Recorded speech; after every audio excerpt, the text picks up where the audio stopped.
Oi pessoal, prosseguindo aqui na restauração do nosso gerador de RF Labo modelo F6, eu disse no vídeo anterior que o que eu faria seria trocar os capacitores eletrolíticos. Isso já foi feito, né? Já estão aqui, já foram todos trocados. E eu vou fazer esse vídeo rápido para falar um pouquinho para vocês quanto à importância do HFE do transistor, né? HFE nada mais é do que o ganho que tem esse transistor, né? Ou o ganho estático de corrente, ou beta, ou HFE. O transistor ele tem um fator de amplificação, né? Ou seja, quantas vezes a corrente de coletor do transistor é maior do que a corrente de base, que é o que se espera do transistor, que ele amplifique essa corrente, né? Por que isso é importante? Quando você está projetando, por exemplo, um circuito, e pegando como modelo o circuito desse nosso gerador de RF, a resolução não está muito boa aqui, porque nós conseguimos esse circuito através de uma foto que um amigo postou na internet. Aqui você tem muito claras situações em que você precisa de amplificação de sinal. Desde a entrada aqui, né? Quando você tem aqui, você tem um primeiro gerador de RF. Então você tem um capacitor variável e você tem capacitores fixos aqui, né? Essa frequência vai variar e o que a gente espera é que exista amplificação de sinal nesses estágios aqui, né? Como exemplo que eu vou usar para mostrar a importância do ganho do transistor, né, ou do HFE, eu tirei aqui do circuito do nosso gerador dois transistores. O primeiro transistor que eu tirei é esse cara aqui, BC549.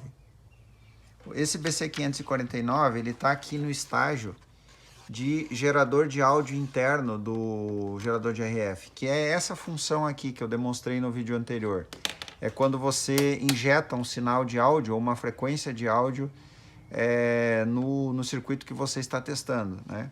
Então esse cara aqui, esse BC549B, ele está nesse circuitinho que gera essa frequência fixa de áudio, né? Que é dada pela relação aqui entre esses resistores e esses... É um divisor resistivo e um capacitor, né? Então ele gera, na polarização do transistor, ele gera essa frequência de áudio. Ele passa por outro eletrolítico, tem um controle de ganho interno aqui e injeta isso aqui lá na saída, que quando você comuta aqui nessa opção, então se ouve aquele apito característico que é gerado aqui. O que a gente vai fazer então? Vamos pegar esse transistor, esse BC549, está aqui o datasheet dele.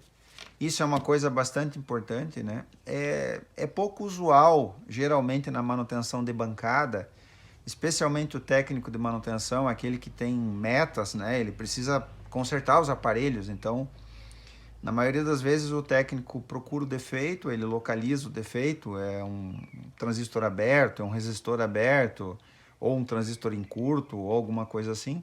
Ele substitui esse componente, então, e executa o conserto e vai para o próximo. Então, o técnico de bancada, normalmente, ele não tem esse tempo de fazer essa análise, né? Buscar um datasheet de um transistor e fazer essa análise mais, digamos assim, aprimorada. Como a gente tem esse tempo e o nosso objetivo é tentar, pelo menos, restaurar um equipamento que tem aí seus 30, 40 anos, geralmente, em média, ou no caso desse labo aqui não é tanto assim, mas são várias décadas de uso, né? Como a gente já falou nos vídeos anteriores, basta ver os tipos dos capacitores originais dele aqui, a gente já vê que esse aparelho é bastante antigo. Então, o que a gente vai fazer? Rapidamente, a gente vai pegar o datasheet e vamos ver quais são os parâmetros desse transistor BC549. Aqui tem muita coisa, tem muitas informações, que a maioria delas são importantes para projeto, né? Quando você está dimensionando um circuito, você precisa dessas informações. Mas o que a gente mais vai usar nessa análise é qual o beta, né, ou qual o HFE desse transistor do BC549, que, claro, aqui tem uma curva, né? Tem um gráfico aqui que vai depender, logicamente, da tensão de trabalho, da corrente de trabalho. Isso é evidente, né? tu tem a relação da corrente de trabalho e isso vai te dar ali com a tensão de trabalho e vai depender disso o HFE. Mas o ganho, ele tem uma faixa, ele tem um parâmetro, ele excursiona dentro de uma faixa aceitável, digamos assim, né? Que no caso do BC 549 fica aí entre 420 e 800, né? Bom, o que vamos fazer então? Vamos analisar duas características desse transistor pelo teste. O HFE e a tensão base emissor que é fornecida por esse equipamento de teste aqui, pelo teste, né? Então vamos lá, rapidamente vamos colocar aqui no equipamento, no teste, e vamos ver o que vai dar aqui. Lembrando que é o transistor original desse aparelho, então esse transistor tem muitos anos de fabricação e muitos anos de uso, né? Vamos lá. O que nós conseguimos aqui? BJT, né? Ele é um NPN, está correto. Qual o HFE que a gente tem aqui? 351. Se nós olharmos aqui no datasheet, HFE BC549, o 351, ele está abaixo do HFE mínimo, segundo o datasheet.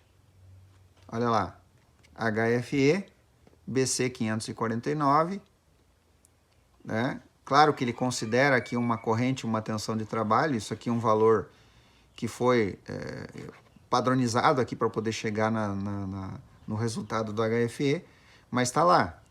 O HFE mínimo, digamos assim, que esse transistor deveria ter seria 420, nesta situação, né? Claro que a gente ainda tem uma situação diferente. Aqui na corrente mínima de 2 mA, ele deveria ter um HFE mínimo de 420. Se ele trabalhar com uma corrente menor, em 10 microamperes, né, com a mesma tensão de trabalho, é aceitável um HFE de 351 porque estaria dentro da faixa. Mas, como eu não sei qual a corrente de trabalho, eu teria que fazer teria que ir mais fundo ainda nessa análise e ver qual a corrente de trabalho desse transistor nesse circuito especificamente. Mas, na dúvida, né? Na dúvida, BC 549 está me dando uma HFE de 352.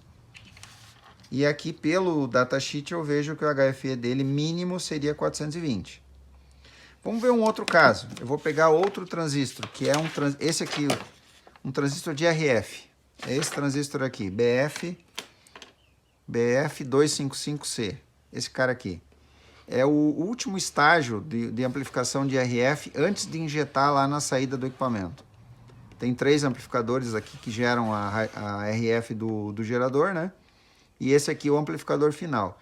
Ele é um amplificador clássico, né? O sinal entra na base dele, ele está polarizado aqui no emissor contra o negativo, e o sinal sai no coletor, passa por um transistor e um capacitor de desacoplamento e manda lá para a saída do aparelho.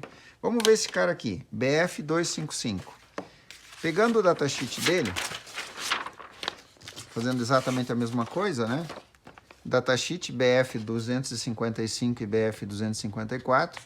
O mesmo datasheet serve para os dois. Se bem que os parâmetros são diferentes, né? Então aqui a gente tem BF255. Vamos lá. Está aqui ele executando o teste. O HFE que ele tem para nós aqui, 72. Vamos ver aqui. BF255. HFE de 35 a 130. Beleza. Esse está dentro do mínimo e do máximo aqui aceitável. Um outro parâmetro que a gente pode aproveitar é que o aparelho também dá aqui a tensão base emissor. Ali, 783 milivolts. Pelo datasheet, a tensão base emissor é 680 milivolts. Está ali. Tensão base emissor, 680 milivolts, 783 milivolts. Então, ele está acima da tensão que o datasheet me dá. Beleza. Bom, pessoal, Isso pode causar algum problema para o equipamento? Nem sempre. Mesmo eu notando que tem uma diferença de HFE, que o ganho desse transistor aqui está abaixo do que o datasheet me especifica, ainda assim o equipamento vai funcionar. O problema é que a gente sabe que quem faz manutenção de bancada, às vezes não consegue encontrar um defeito do equipamento e resolve trocar o componente. E o defeito era aquele componente. O defeito é corrigido então. Se eu for fazer o teste prático